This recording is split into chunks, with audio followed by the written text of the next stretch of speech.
There we are. Oh, what up, bro? Yeah. I was talking the whole time. You couldn't hear me? I couldn't hear you. You just popped up. It's crazy. All I did was come back and come back in. So, welcome to Liquidated. We do like a pod every week or two. We get like some of the origin stories from guys in crypto. Thanks for coming on. Ben Lamb, one of the best poker players in the world. What are you up to today? Thanks, brother. Today's a good one. So the World Series of Poker is going on right now, and it's about 70 or 80 events. I think it might even have 90 events now. But one of them is called the Poker Players Championship. It's 10 different games. All the best play it. It's a $50,000 buy-in, so it's a high buy-in. It's 6 days long, super slow structure. Like usually, whoever wins this or makes the final table is like some of the best of the best. It's a great term. It's a lot of fun. So that starts now. So I'll be there in a few hours. Yeah. And how many times have you played this? The PPC, 7 or 8 or 9 times probably. Yeah. And so, for people that don't know this, like back in the day, like when rounders came out, like No Limit Hold'em was considered like the pure game. This is where everyone determines who's the best poker player in the world, kind of to like the regular public. But the Poker Players Championship is a variation of 10 poker games where the real best of the best are kind of considered who's the real best of the world here. So this is like probably the most prestigious tournament. Probably number one. Yeah. Every year. Some people have done really well. I think Michael Mizrahi's won it a couple of times, and some other people have made some final tables, and it's an interesting event. Yeah. Rast won it. Brian Rast won it last year for the third time. He's widely considered one of the best poker players in the world. Like that's something to be super jealous of. Like that's a ridiculous accomplishment to win that tournament once, let alone 3 times. So, like with a yearly schedule, like the World Series of Poker, like you could probably easily do like 7 figs of buy-ins over the summer. Am I right? Like, how do you risk manage for that? What's your thought process? How do you get through the summers? Yeah, I mean, if you play all the big no limits, which I don't play the huge no limits anymore. If you were to play all those, you could definitely get well above 7 figures. As far as like risk, like I don't know, man. Like I'd like to say that I had some like major plan on what my risk tolerances were at the beginning of the summer, but I just thought I'm going to play everything and hopefully I do well. Um, I play mostly pot limit on wild tournaments and the mixed game tournaments, which although the PLO has a couple big tournaments this year, they have a 100K buy-in next week, which I'm super excited about. But they don't have like as many big tournaments as the no limit tournaments, so like you really can't get quite as badly hurt as you could if you were going to play all no limit. So yeah, I didn't really have any like strong risk plan for the summer, but just run good and win. Wise man once said, "You can always afford the stakes if you win." And do you always have all of yourself, or do you kind of like you ever sell pieces or switch equity to a couple of good players? I don't really sell action too much. I'll sell to friends, like KBM. I'll sell him like 5%. Give him a sweat. But like, Mm-hmm. I'm not really like trying to like sell my action. Like, I worked pretty hard to get where I'm at and to get to this level, and so like to kind of now sell that action kind of seems counterproductive a bit. But that being said, sometimes some of the games I've played, the stakes have been like so crazy high that like I just can't afford it. Like you could lose, millions of dollars in a single night potentially, in some of these cash games. So I've definitely sold in those, of course, and taken on investors. But for the WSOP, mostly just I'll sell a few percent here and there to friends, but mostly just kind of wing it. What's kind of the biggest cash game you played in, if you can say? Yeah, it's been a few years, but I mean, I played 5K, 10K Euro PLO. Um, I actually had my biggest winning. I didn't have all myself. I had to sell to get in the game. Like there was no other way, like politically, to get in the game. But I had my single largest winning cash poker day of all time on day 2 of the day 5, the 5 days we were playing. I ended up losing for the 5 days. The game got big, and I didn't win my all-ins, unfortunately. Yeah.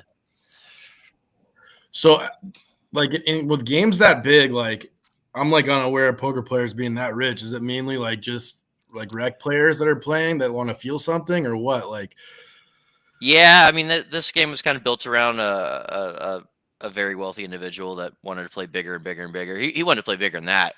Eventually, we just told him, "Hey, we can't. You know, like this is enough." Um, but in general, yeah, it's above like 501k. It's almost always like the action's being pushed by some recreational that wants to maybe try to get pros out of their comfort zone. Thinks they have a better chance if they play sky high or mhm. something like that. And by the way, he's probably got a point in general. Yeah. So Who's that one guy like Ivy used to play and like Howard Lederer, like dude from Texas? Have you ever played with that guy? I played with him briefly once. The guy's name was Andy Beal. Hmm. Still around, still plays. They wrote a really good book about him called The Professor, the Suicide King, and the Banker. I might be getting that a little bit Yeah, backwards, yeah, but something yeah. like that. The Professor being Howard Lederer, and the Banker being Andy Beal. He's a multi-billionaire banker out of Texas. But yeah, so like he wanted to play like ginormous stakes, like much bigger than had ever been played before. And so 20 years ago, a bunch of the best professionals pulled all their money and took them on at these like ludicrous for the time, ludicrous now, but even like back then, like insanely ludicrous stakes. They were playing like 100,000, 200,000 limit hold'em when like the biggest game ever played it before then was like 1K, 2K, 2K, 4K. Right. Um, just huge. But that not to ruin it because that book's good and it's about a 2 hour read, so it's worth it. It's a good one. Yeah, I think he had a similar strategy, just put pressure on some of these pros with the Hmm. financial part of it and see how it goes. But I guess he was like he was decent. He wasn't the worst player in the world either. No, he had a system of like details and stuff. And how long it'd take him to bet or check was always the same time. Like he did stuff like that, and he tried, but unfortunately, kind of asked to play the best in the world, and so he did. It was Hmm. tough Hmm. game for him. So I like my story is like a little similar to yours, except I'm not playing like the best stakes in the world or the best pros in the world of poker. But I got off started in poker like 2000, did the law school thing, and then I remember the first time playing at a table and people started talking about crypto, and I kind of feel like a lot of poker players migrated into crypto. I don't remember what year that was. I feel like I was like shit, when was that? Like 2016, 2015. I think it was 2016. And I noticed like a good percentage of people moved over, or at least partially moved over. Did you get the same experience back in those years, or what Yeah, was the process over to get into crypto? yeah. I was following Bitcoin at a very low number.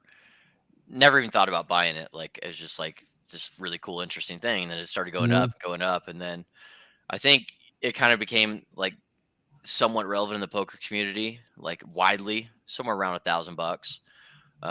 People started buying it and being very vocal about it. Um, and then eventually, like it was like if I owed some money to some guy that lives in Belarus, like how am I supposed to pay him $100,000? Like like I obviously I can send him a wire, but then like no, it's just a huge hassle.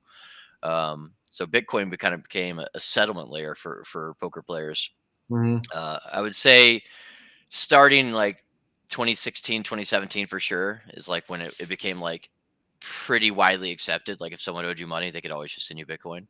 mhm. Um, and has remained there. So a lot of poker players got in super early and now play a lot less poker. But yeah, it just makes sense that poker players would fall into that. When did you get in? Like, did you get in earlier than 15 or? I got in relatively early, but I sold like after like a 5x, thinking I was a genius, somewhere around $1,000.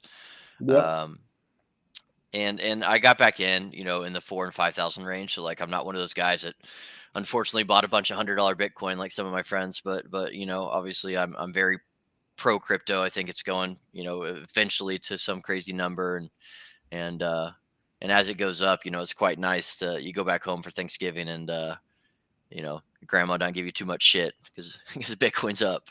Just tells you to yeah. sell it. Tells you We to sell it finally, instead of calls you an idiot. yeah, everyone was calling us idiot for long enough. I'm a huge Mike McDonald fan, and I don't know when he entered Bitcoin, but he's Mhm. definitely helped me navigate the crypto waters over the years. You know, he's also kind of a BTC maxi. I think he thinks Yeah. Monero's kind of interesting too, which I think is kind of interesting as well. But I don't uh own him. I was eyeing this CryptoPunk and I really liked it. And I go to buy it and I find out it's owned by Timex and he's selling it. And it made like I Yeah, still bought it, but it made me I was like, if he's selling this, like I don't want to yeah, buy it. Like yeah. I'm on Like the wrong anything side of he's this. selling, yeah.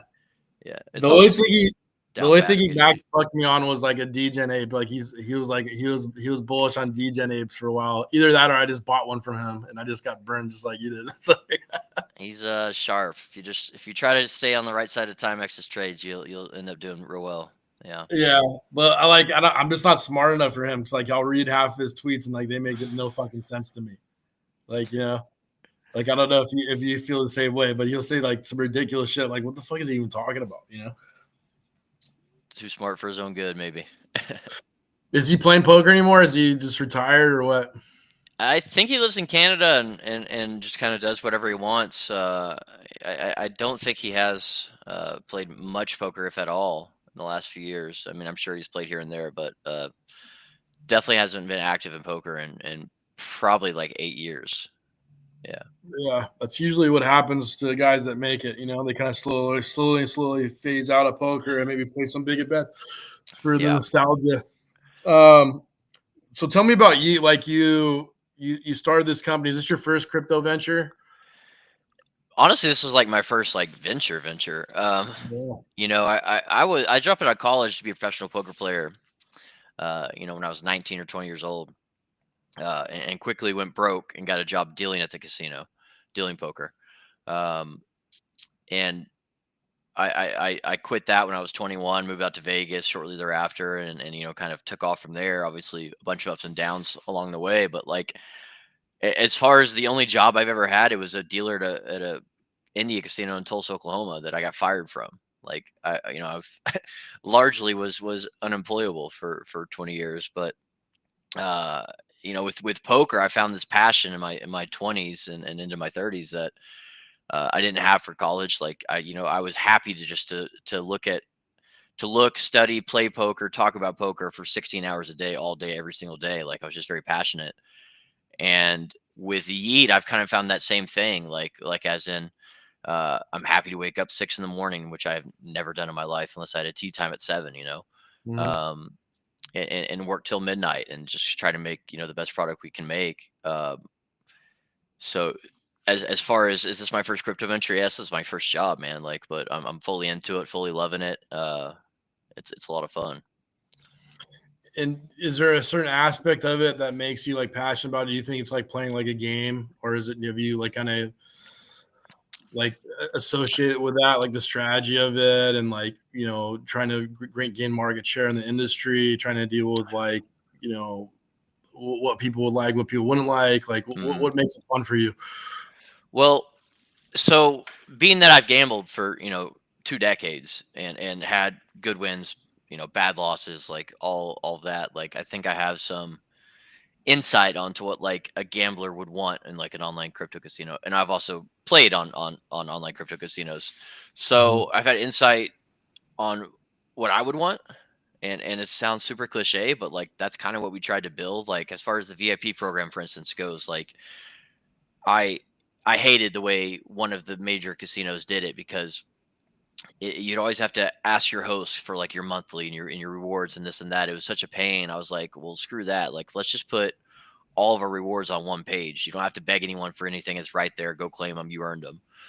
Um, and then like designing the games, I kind of just built something that I thought would be fun. That you have a chance to win, but it is a casino. We do have a house edge. Make it super provably fair, as as high as possible to the highest level, to ensure that there was a random event that happened, and you didn't get screwed or whatever. Uh, and that's been the most fun part for me, for sure, is just making the games. And when you design the games, like why do you do that? Is because like all these other casinos are kind of the same, and then let's find something that's like original and new that people can come to.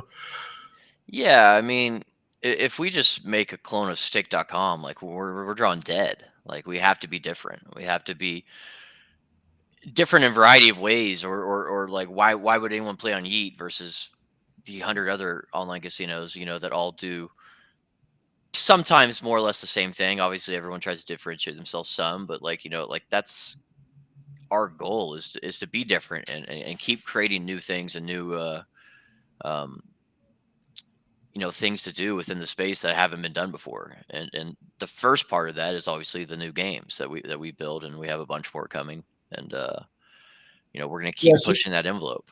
yeah, I see those a lot. Like I like all like kind of the characters you guys put and like the memes and stuff. It definitely differentiates you guys a lot. I don't really see a lot of that with some of the other casinos. Hmm.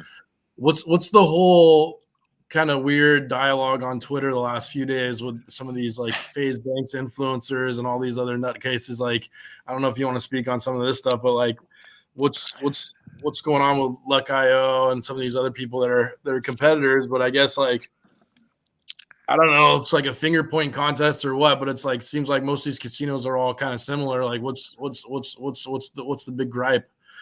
Yeah, I mean, I kind of let Mando and KVM run that drama side of things. Yeah, Never really been my thing, but yeah, I mean, some things were said on both sides. Uh,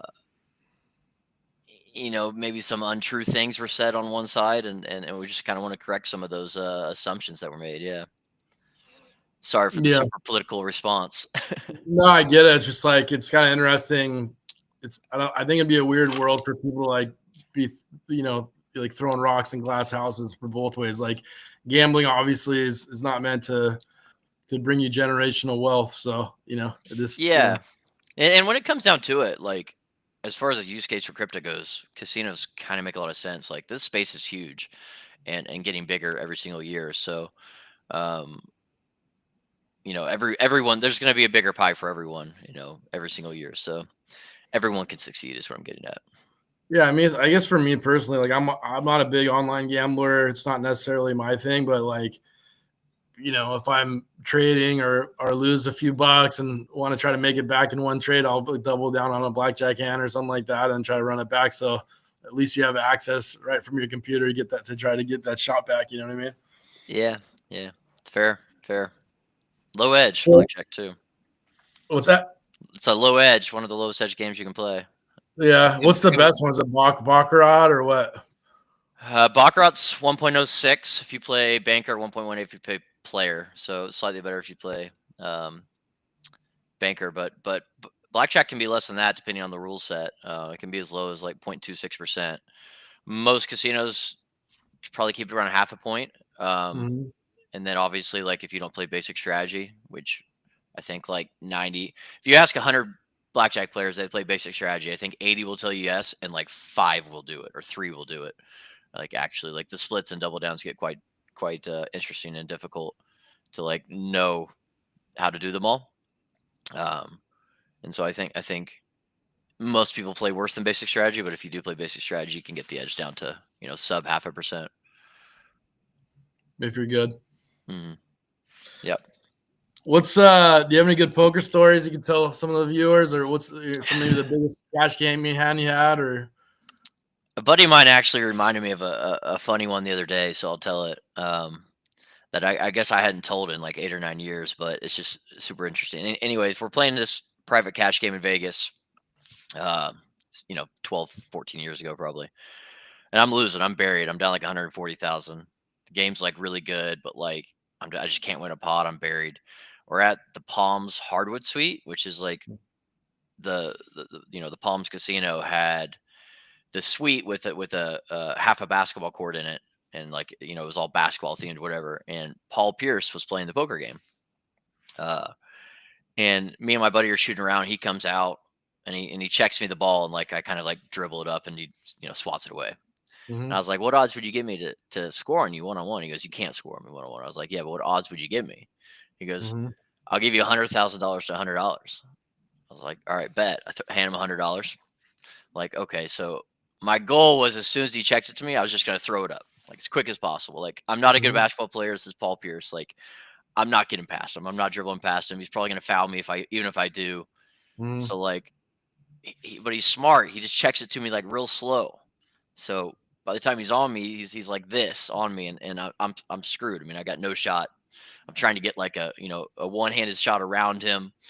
He backs up a tiny bit, or I'm sorry, he's so close to me that like he's so tall that like I'm desperate here now. I've fallen down. He's kind of pushed me down. I'm gonna go underneath his legs with a Hail Mary. And when Mhm. I go for it, he backs up. I spin around from backwards on my knees about 28 feet out over my head. Hits rim, looks perfect. Rim, backboard, inside the rim, and out. I'm guessing Wow. if it was an inch right or an inch left, it would have gone in. And I would have just paid my now 40,000 I was down and left, like auto payment, because I was buried in the poker game. Uh, so From your close. knees? From my knees backwards 28 feet out. Yeah. I saw this movie called The Phoenician Scheme. They had like a similar basketball scene. You should check out. It was probably the best movie I've seen in a couple of years, to be honest. Yeah, I'll download it. What's it called? The Phoenician Scheme. It's one of the Wes Anderson movies. Okay, I'll watch it. Yeah, I don't know if you saw Rushmore or I you know haven't. No, the Royal Tenenbaums. You ever see those old seen movies? that one. Yeah, seen that Yeah, one. Obviously, it's one of those movies. The guy's like a legend. What's the biggest poker hand you've lost? it's 2.2 million, 2.3 million. Jesus. Yeah. Um. Yeah, I had a set in a straight draw in Omaha in a very inflated pre-flop pot, and I was up Hmm. against top set. Yep. That's I not was I fun. was behind. Yeah, I actually begged the guy to run it once, which I've just or twice. I mean, uh, which I've just like never done. Like I've never begged someone to go twice. Like no matter how big the pot is, like if the guy's like I want to go once, like pot might be 500K, 800K, and he wants to go once. Like I would rather go twice, but like I'm not going to sit here and like beg and demasculinate myself to try to go twice. But this one, I begged him for like 4 or 5 minutes, um, and he said no, and I quit begging finally, and he won, and I obviously rabbit hunted, and I would have won the second board. I guess I should have kept begging to save myself over a Was million he dollars. like another pro poker player, just a high net worth individual? Not a professional poker player, just a super super high net worth individual, like one of the guys that always wants to play like the highest stakes and only goes once, et cetera, et cetera. Yeah.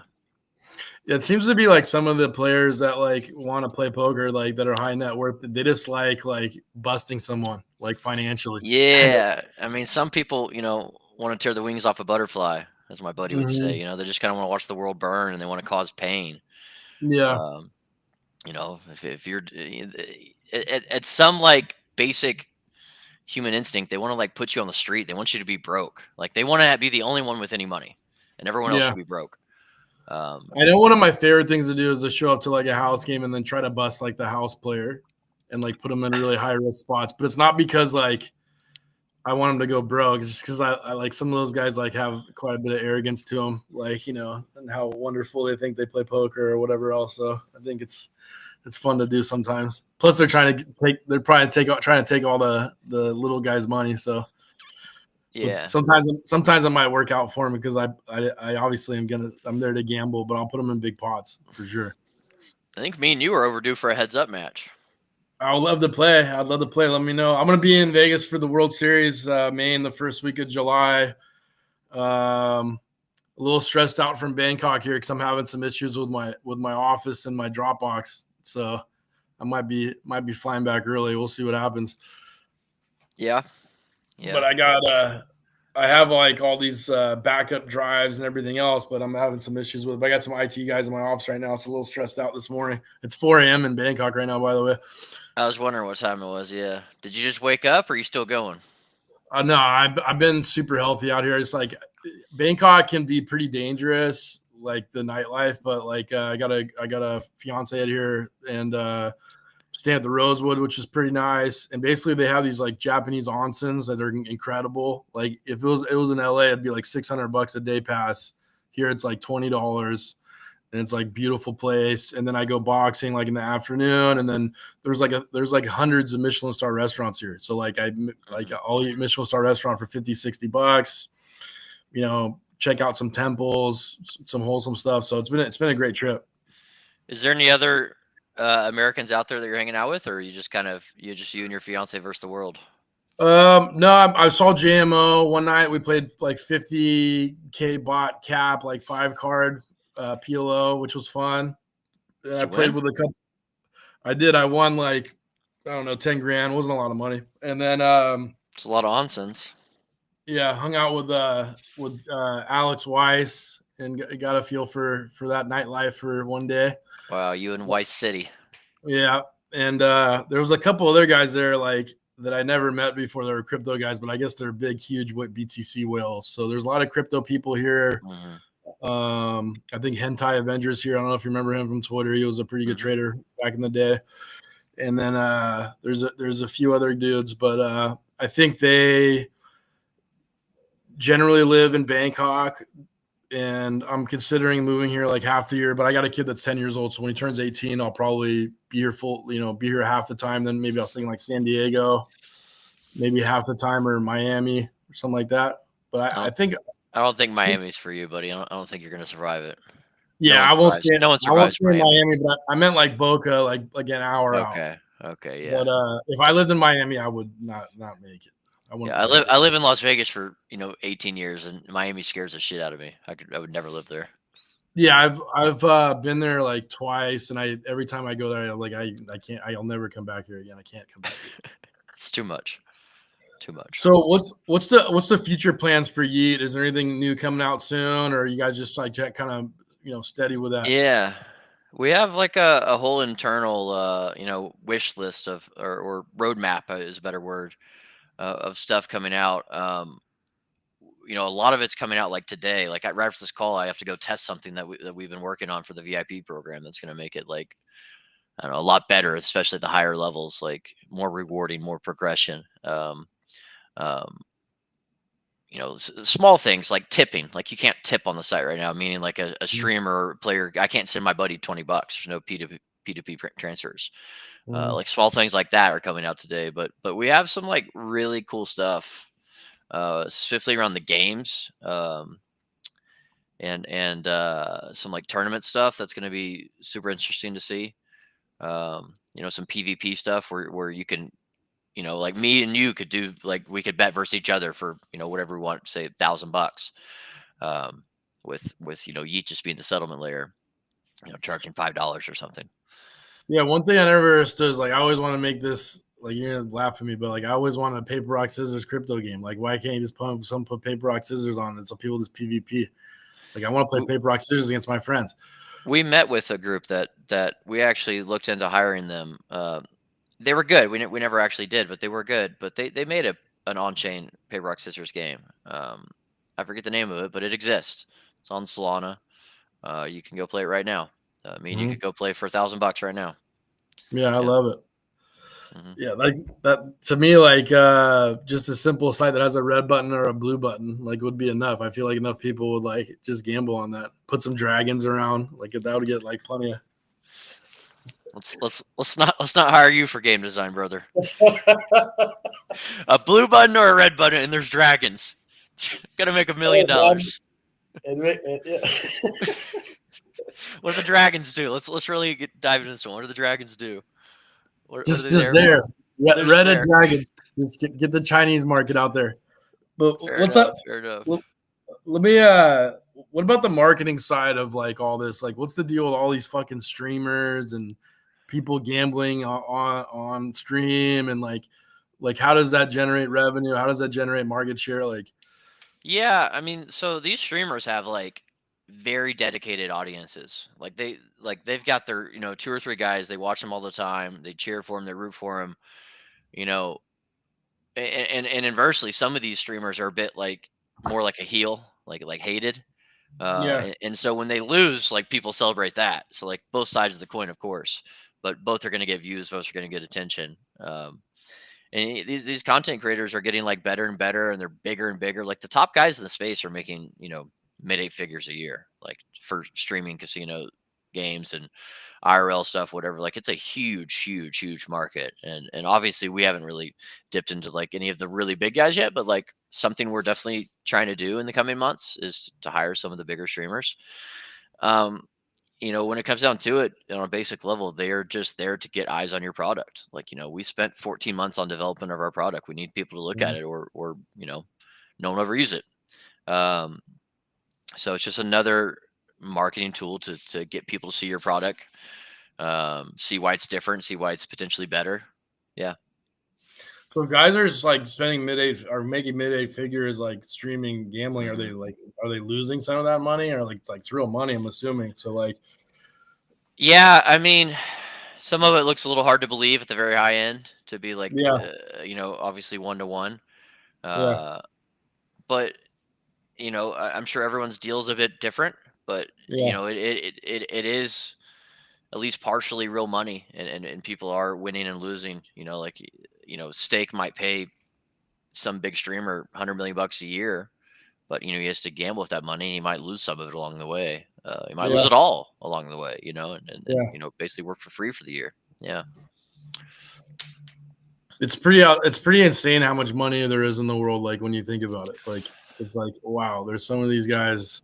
It's like no matter how many OF models there are, they're all making money somehow. Like no matter how many casinos there are, they're all doing pretty well. It's like it's pretty insane.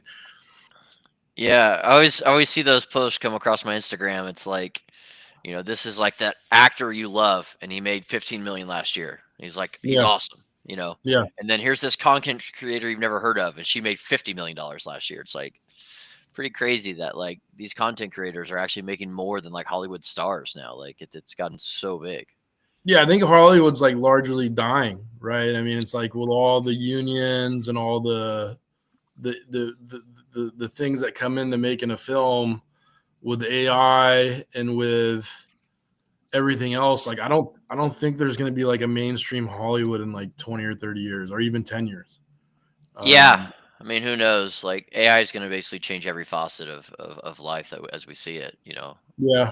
And I it's don't kind know. of sad because like I really do enjoy watching film and like I do think good writing still exists and good acting still exists. And then and then I'm watching these streamers and like kind of this low end content now. It's like it's kind of sad, like the humanness, like yeah, being human is like dying out to me, like a bit, A bit. Yeah, I've even noticed it with myself. Is like I used to watch like really good like Breaking Bad or like some Mad Men, Yeah, some like really good TV show when I was going to sleep at night. Like I'd always watch an episode, then go to sleep. And then at some point, like I started watching YouTube, and I was watching like I wouldn't say educational things, but I was learning about how to cook or how to like trading or something like that. Like yeah, some way I was at least selling myself that I was bettering myself. mhm, And like a year or two went by, and I realized I was just watching like the dumbest stuff on YouTube. Like I'd completely gone from like here to like let's consume the dumbest content when you're going to sleep that like doesn't help you at all. And I've tried to like cure myself of that, but like it's tough. Like your attention to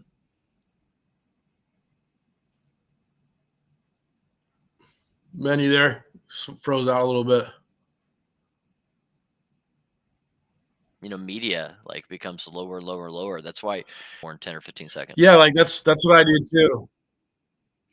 Yeah, I try to justify to myself like, hey, I'm on X. I'm like learning about the market or what I should trade or what I should invest in or whatever else like that. The same exact thing as you, but like my focus is fucked up. Like even when I'm boxing, like after 10 minutes hitting pads, I'll be like thinking about something else, or I'll be thinking about something else when I'm watching a movie or focus on something at work. So I don't know. I'm trying to refocus my mind on being like more in the present. But I feel like the more you're stuck on these reels or videos, like it changes who you are. It's interesting. Interesting. You're saying the same things I'm saying. Yep. Yep. Life's changing. The world's going to look a lot different in 10 years for sure. Yeah.